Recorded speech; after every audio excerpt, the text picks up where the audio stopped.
My sister pushed me off a cliff to steal my $100 million, and when she let herself into my house that evening, I was sitting at the kitchen table, alive and waiting. I'm 70, and I have learned that the cruelest betrayals don't come with thunder. They come with a soft hand on your elbow and a smile that doesn't reach the eyes. "Come on," she'd said that morning, tugging my sleeve toward the overlook where the gulls looped like scraps of paper. "You always loved this view." Her voice was syrup. Her jaw was set. In her tote, I'd glimpsed a folder, my name printed on transfer forms I had not signed. "I love it," I answered, keeping my cane on the safer side of the railing. "But I don't love being rushed." "It's not rush, it's protection," she said. "The market is volatile. You can't manage all that." All that. The sale of our father's company had closed 2 weeks earlier. The bank statements read like phone numbers. She had started calling the money theirs in the plural, hers, her husband's, even her son's tuition, as if my life were a family ATM that could be inherited early. The wind lifted my scarf. She stepped behind me, closer than the slope allowed. "Let me get a picture," she said, bright as a tour guide. I turned to say no and saw it in her face. Something empty as a winter field. The shove was not dramatic, it was almost gentle, as if she were tucking me into bed. How could my own sister do this to me? I hit a ledge, the kind the park map ignores, and the breath left me in a hot, white crush. Gravel tore my palm, my cane skittered away. And above me, her silhouette paused. I heard the neat click of her phone locking, and then nothing but gulls and my pulse. I lay there, tasting copper, counting. When the hikers' voices finally drifted down the canyon, I called once, then again, steady and low, like calling a skittish dog. They hauled me up with a belt and a prayer. I thanked them, asked them to keep my name out of it, and walked out by the service path with a limp and a plan. Because she didn't know about the alert I'd placed on every account, or the signed statement sealed with my attorney, or the small device humming under her car's dash. She didn't know the last signature she forged was already sitting in a detective's inbox.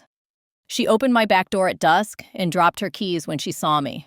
I smiled the way nurses do before an injection. "Busy day?" She stood there with salt on her lashes and hairspray stiff in her hair, looking at me like I was a ghost that had chosen the wrong kitchen. The keys clanged on the tile. Her gaze slid to my bandaged palm, then back to my bay. The house smelled of broth and bay leaves. The stove hummed. I set the kettle on and spoke the way you do to a skittish dog. Low, even. No sudden moves.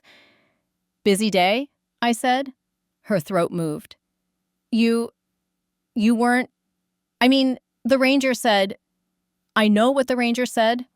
I pulled 2 mugs from the rack. "Sit, Elaine." Her purse hit the chair with a soft thud. She was trembling too hard to notice that the toe of her shoe touched the small steel case under the table's edge, the one wired to the camera above the clock. She licked her lips, tried for a smile that would have fooled anyone who hadn't known her since she ate paste. "You must be shaken," she said. Let me make tea."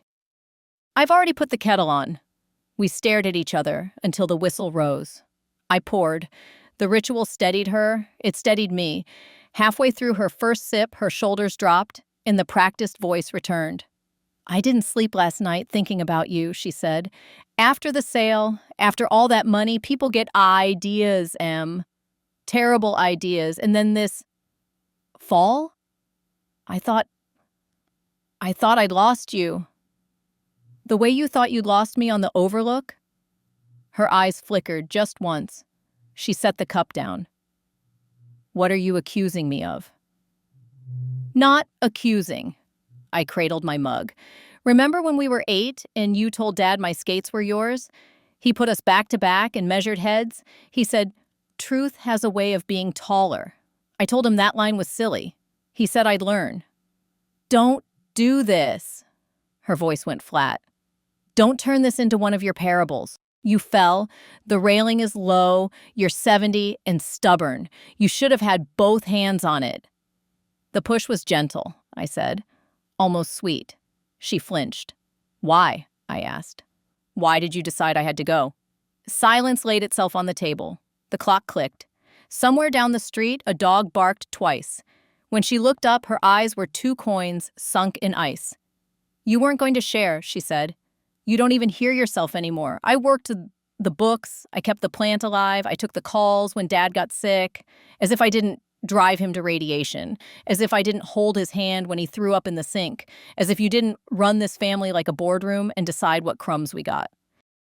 "We agreed on a split," I said. "Dad's will was clear, the company was his, and he left it to me because I got my CPA and saved the place when the furnaces went cold. He left you the lake house and the bonds. We talked about it 100 times. We agreed when it was theoretical," she snapped. "It's not theoretical now, it's 9 figures. Do you know what it feels like to have your own sister look at you and call a home that fed you both bond proceeds? To be told I've already had my share when I can count the bones in my husband's hands from the shift work that paid for our son's braces?" Mark. The name hung in the room like a smell you couldn't place. I thought of his polite nods over potato salad, the way his eyes flicked to my watch when he thought I wasn't looking. I thought of the envelopes I'd glimpsed half hidden in their mailbox, past due in neat red letters you couldn't ignore. "I would have helped if you'd asked," I said. "You would have helped like a benevolent queen," she said, "a check that taught me whose pen mattered." "You tried to take my pen," I said. Her hands flattened on the table. She leaned forward and whispered something I had not heard from her since we were girls in dark bunk beds sharing secrets that felt like crimes. "He made me," she said. "Mark. He was going to walk. The loans, they were never for Tyler's tuition alone. He said if I didn't fix it, he'd solve it his way." She lifted her chin. "And I solved it mine." Every plan has a moment when the air changes. That was it for me. I had prepared for greed. I had not prepared for fear. "Why didn't you tell me?" I asked. "Because you'd call a lawyer," she said, almost spitting the word, "and I needed a sister."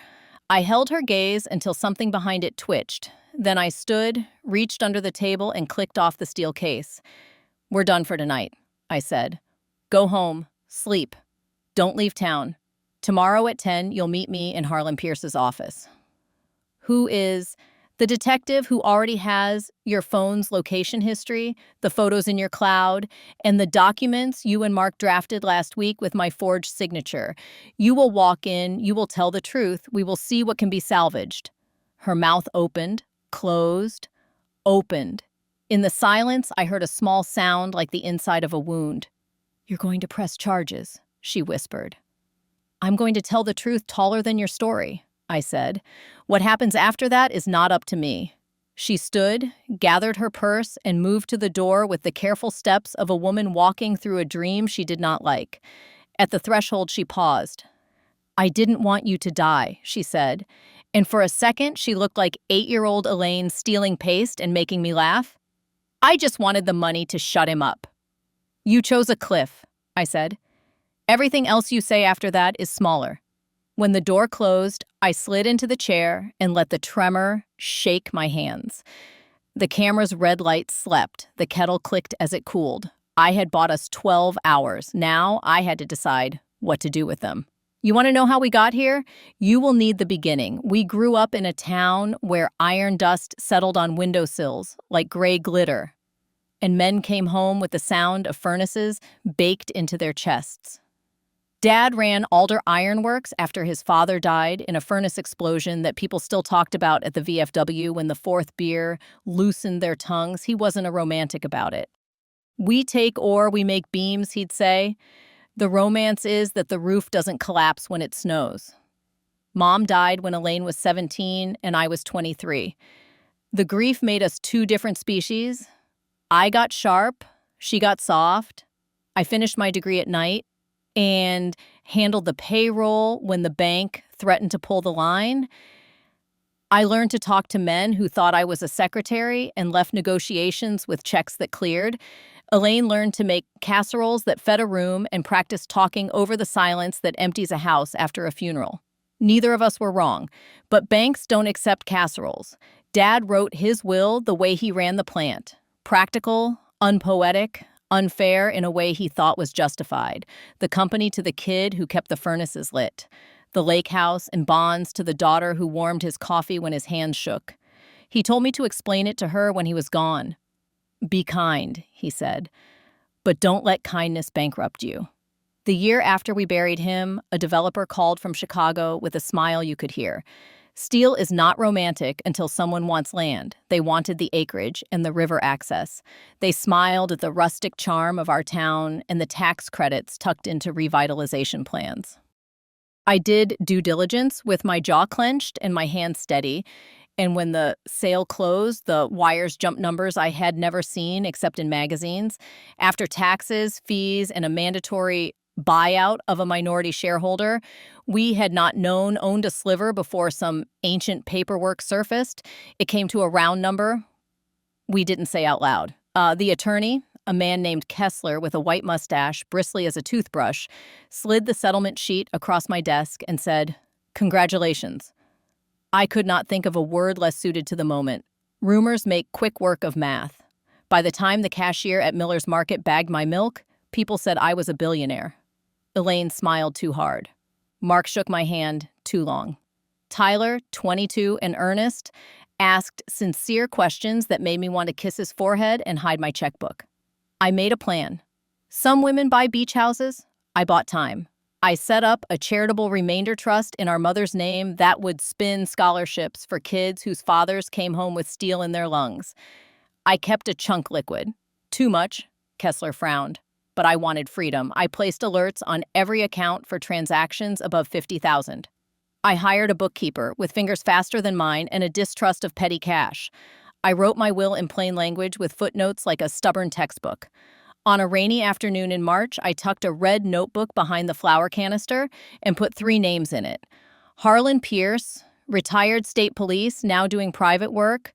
Ruth Adler, a geriatric psychiatrist with hands gentle as a cat. And Kessler, who did drink his coffee black and returned calls exactly 3 hours after you left them, whether you were his richest client or a woman who needed a simple power of attorney. I did not plan for my sister to choose gravity as a negotiation tactic, but I planned for everything else. The day of the cliff began with peaches. I had 5 bruised in a way that makes sweetness urgent. Elaine called after breakfast and said, "Let's drive to Shore Bluff like Mom used to. I'll bring sandwiches." "Why Shore?" I asked. "We have other bluffs, kinder ones. Shore is notorious, a railing built by a town council that worries more about taxes than lawsuits, a grainy sign that says, 'Stay back,' posted where wind swallows warnings." "You always loved that view," she said, and I could hear the smile that meant she had dressed the lie.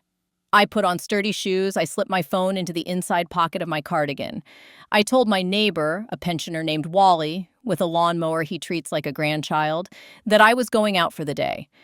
I left a note on the kitchen counter with an appointment time circled in red, 3 p.m. Kessler, insurance review. It was a lie, but lies can be art when they point to truths you need recorded. You know the shove, you know the ledge. What you don't know is that the belt that hauled me up belonged to a man the park map never mentions because he hates attention. His name is Frank, and he has the shoulders of a retired linebacker gone soft at the edges. He and his wife were on their 50th anniversary trip, and when he handed me my cane, he said, "My Nora says treacherous paths are for people with something to prove." Nora snorted and said, "Ignore him. He fell off a dock in '82 and hasn't tolerated a puddle since." We laughed the laugh survivors share, small and mean and grateful. When Frank said, "Want me to call the police?" I said, "No. Call my neighbor and tell him I'm fine." I pressed a card into his hand. It said, Harlan Pierce and a number. At home, I peeled off my cardigan and saw the bruise rising like a country on a map.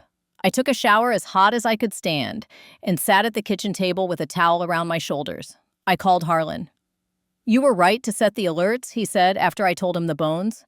His voice is a low saw cutting knotty wood. "They've been moving money in small bites for 2 weeks. Not yours, theirs. Paying down what looks like a string of bridge loans through a shell. That tells me Mark is in deeper than your sister knows." "How deep?"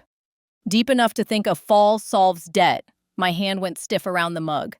"I don't want a war," I said. "I want a clean truth."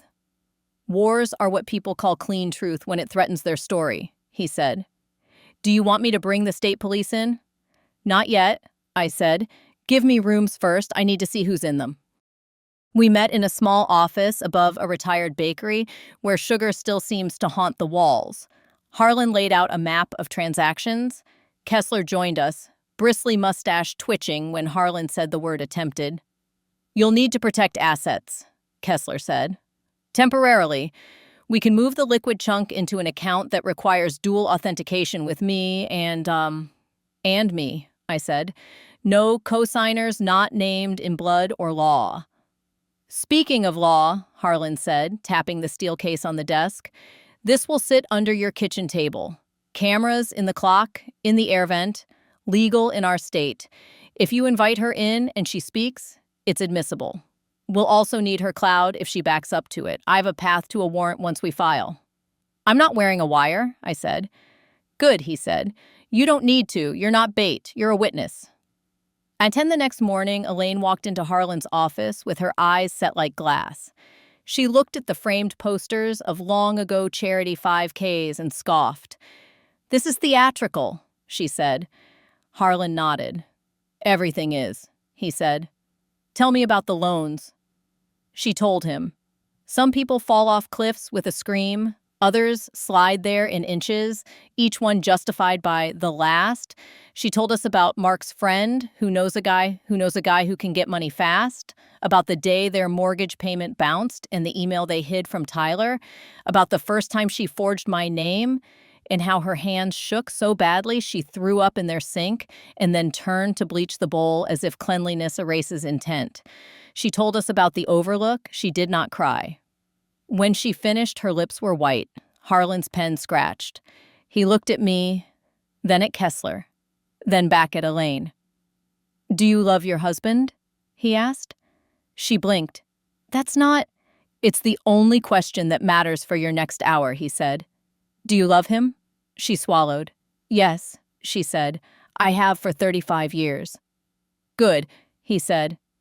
"Because love is the only reason you'll tell the truth now. I'm calling the state police." "What?" "No." He dialed. I watched my sister's face rearrange itself into the girl who used to tape posters of singers to our shared wall and sigh at lyrics that made me roll my eyes. I felt the old ache of wanting to take her chin in my hand and say, "We will fix this." But the skin over that ache is scar tissue now. It does not stretch. Detective Morales, out of the county, came with a partner whose eyes are a kind of blue that looks like judgment. They took statements. They took the steel case. They looked at Harlan like he was a man who had seen this movie too many times and still sat for the previews. They told me not to talk to Mark. I nodded and knew I would anyway. Not to disobey them, to understand the rooms. I called Mark at 4. He picked up on the first ring. "Elaine?" he said, and his voice carried the false brightness of a man answering his boss on a Sunday. "It's Emily," I said. Silence. Then, "Oh, how are you feeling? Elaine said she said there was a fall." "I'm steady," I said.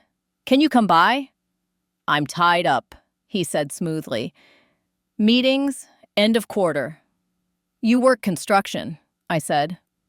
"What quarter?" A small laugh. "You know, timelines." 8 o'clock, I said. "If you're not here, I'll come to you." He arrived at 8, wearing a jacket he'd had since the early 2000s. The shoulders had given up. He hugged me with a brisk pat that said he hoped someone was watching. I poured coffee.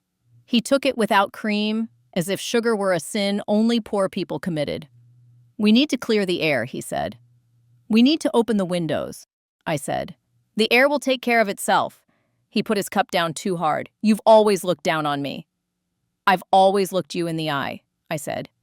"Tell me about the loans." Color rose in his neck. "I've taken care of my family," he said. "I'm the one who got Tyler into St. Ambrose. I'm the one who did the night shifts when he had braces and cried because the wires cut his mouth. You sat in an office and moved numbers." "I moved the numbers that paid the dentist," I said. "The numbers you counted without respecting." He leaned forward. His breath smelled faintly of mint and fear. "You can fix this," he said. "You write checks that solve problems. Write one."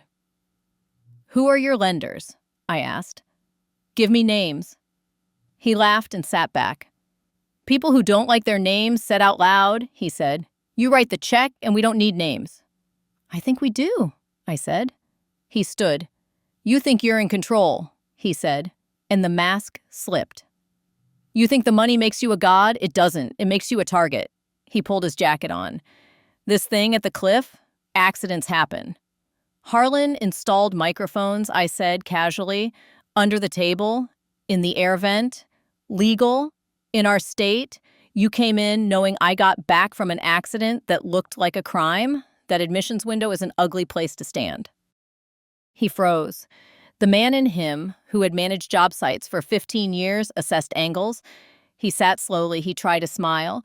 I'm only saying what anyone would say, he said. You walk near a cliff, you might fall.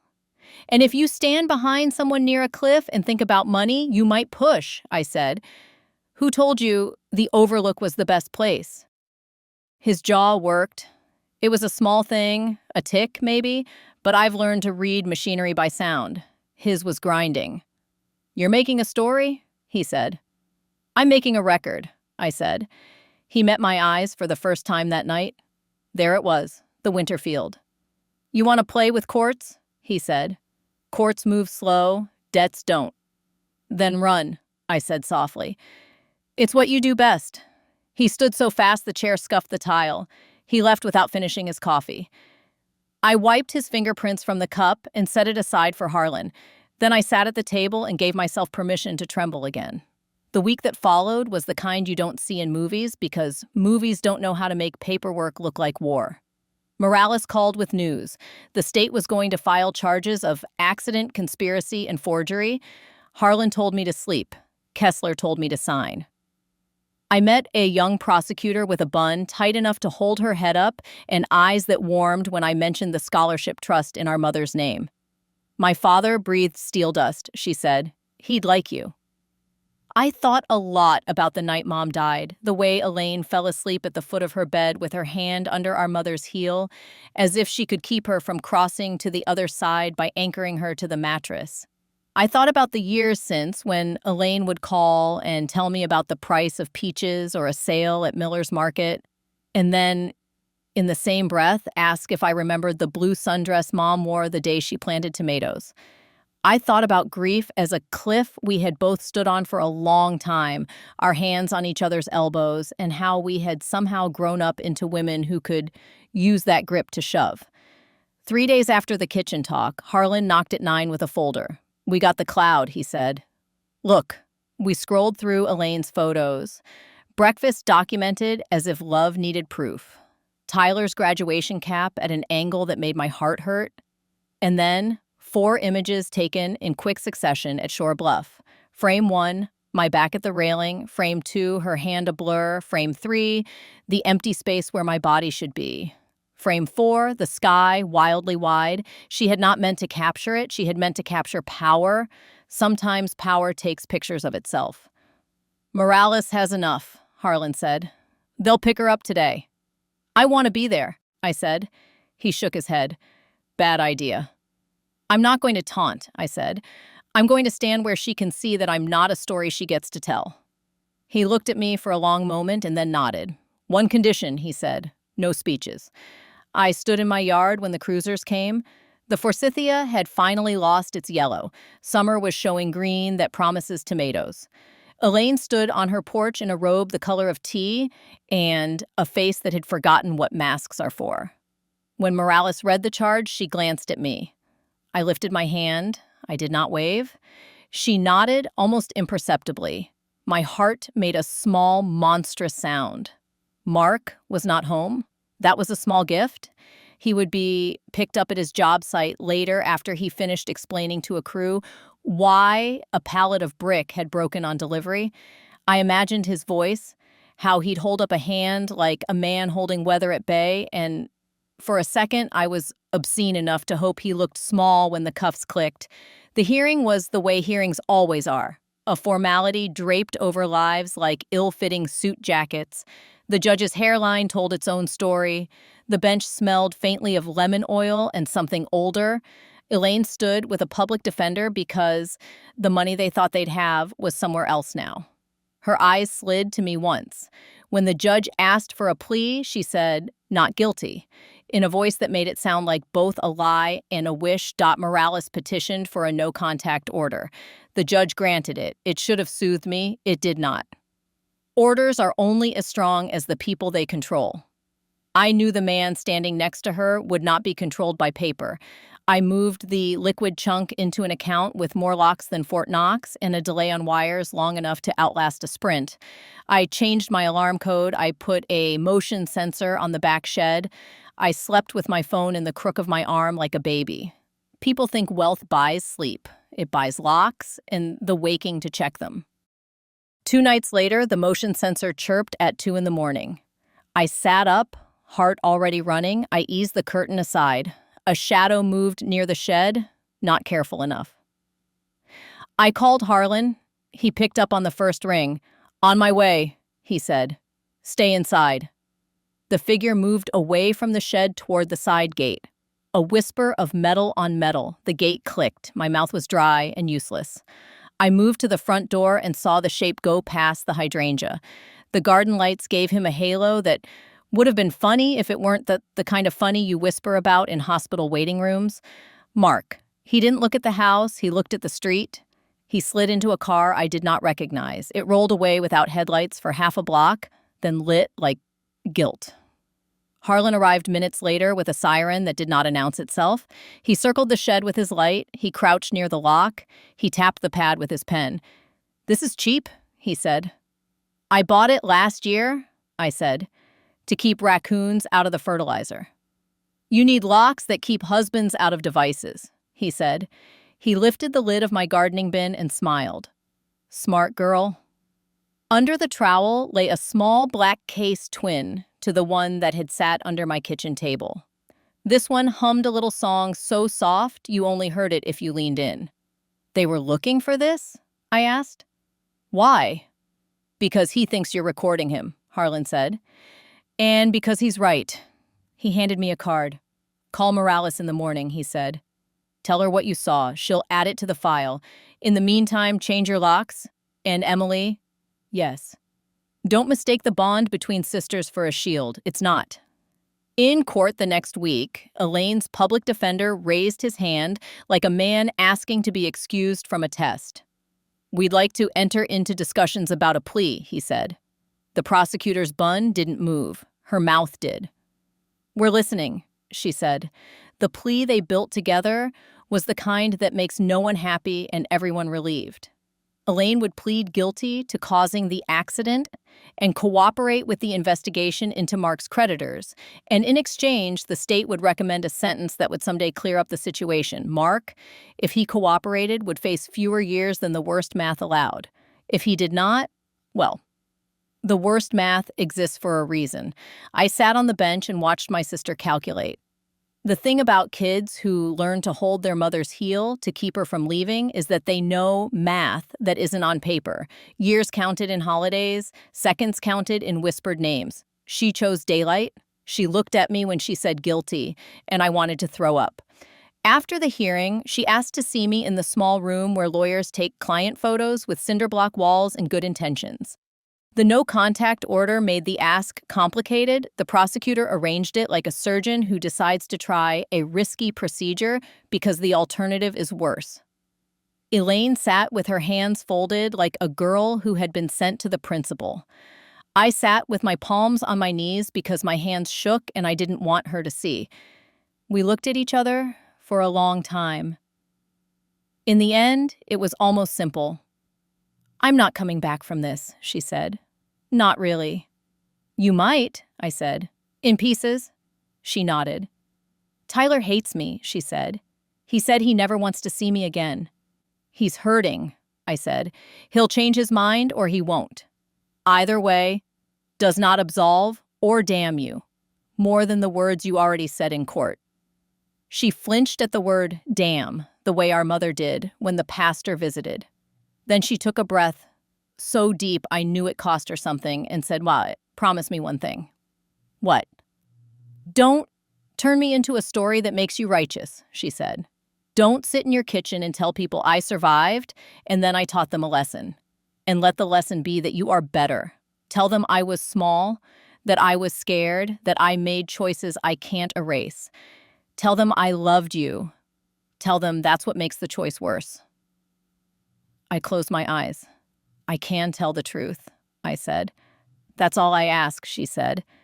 And Emily, her voice almost broke on my name. I know about the trust, the scholarships. I found the draft in Mom's Bible when I was looking for cash last month.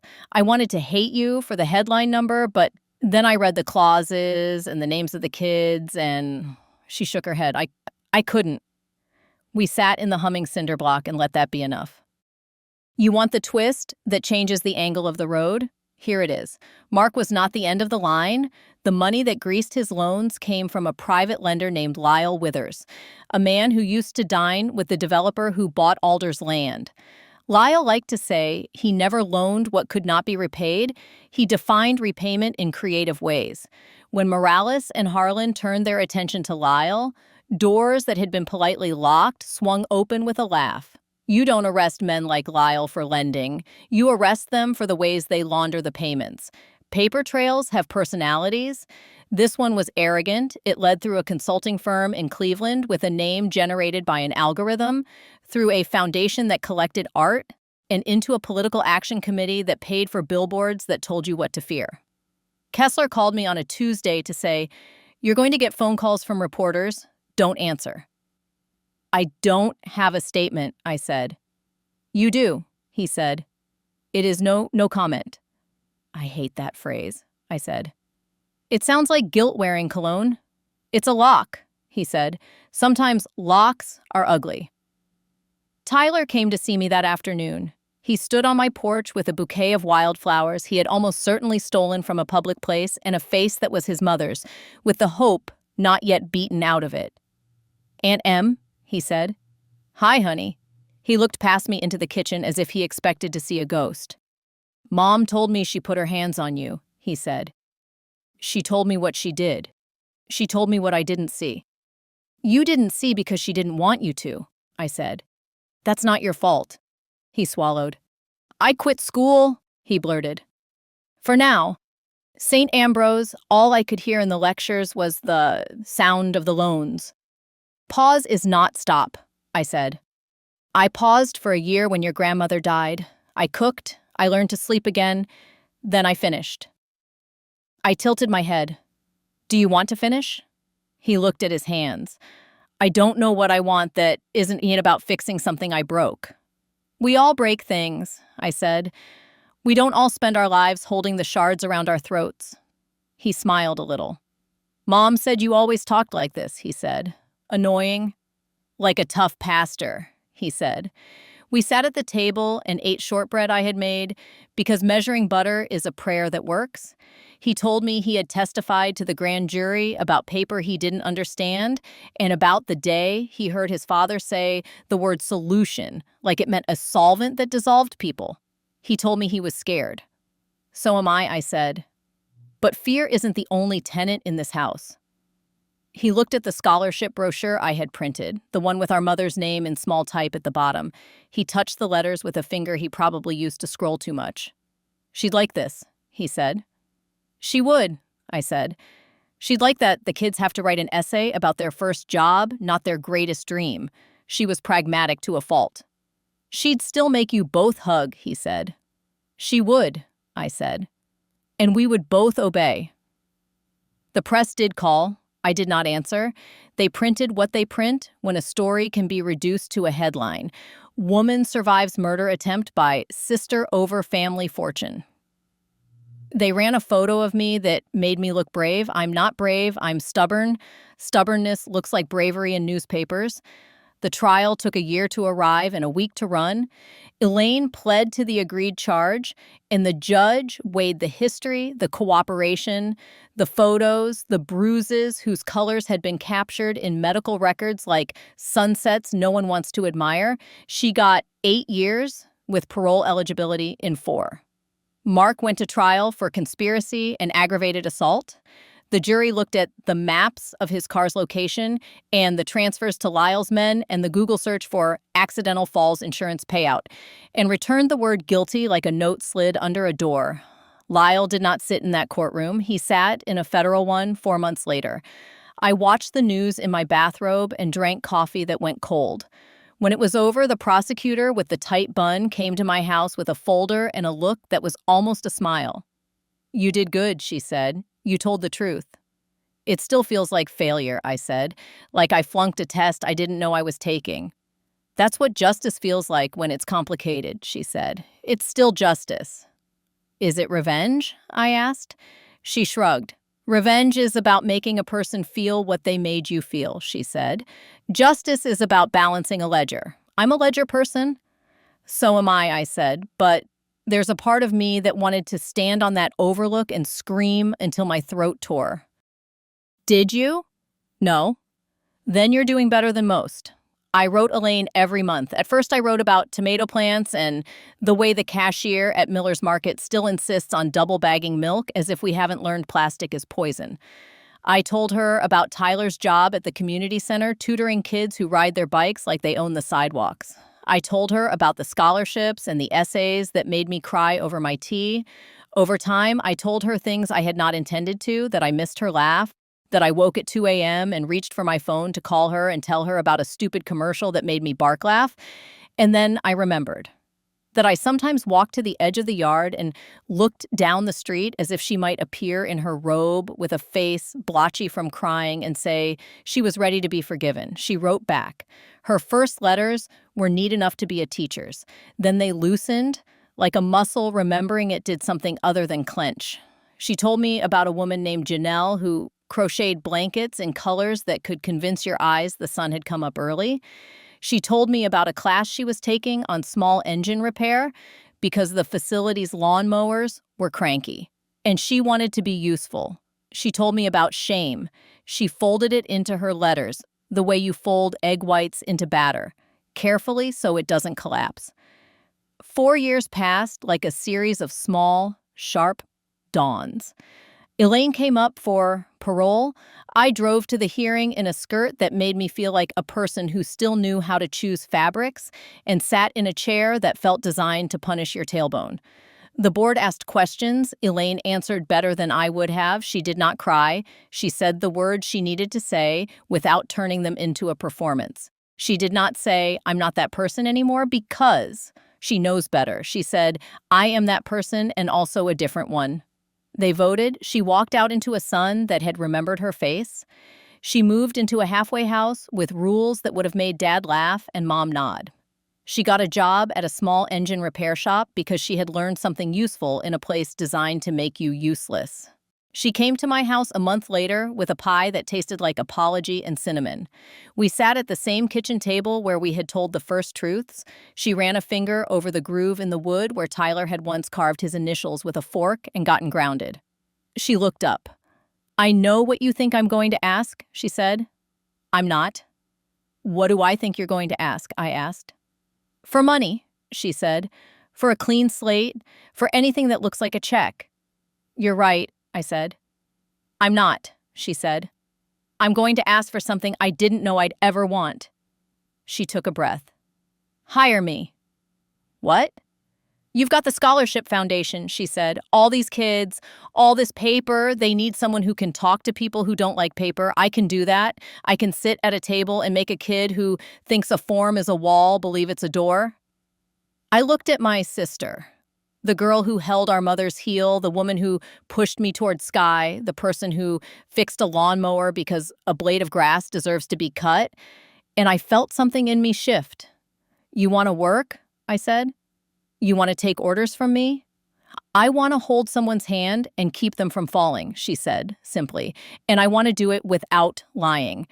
You know anyone else who can do that for these kids?" I laughed, the ugly bark that scares birds. "Yes," I said. "You." We wrote rules.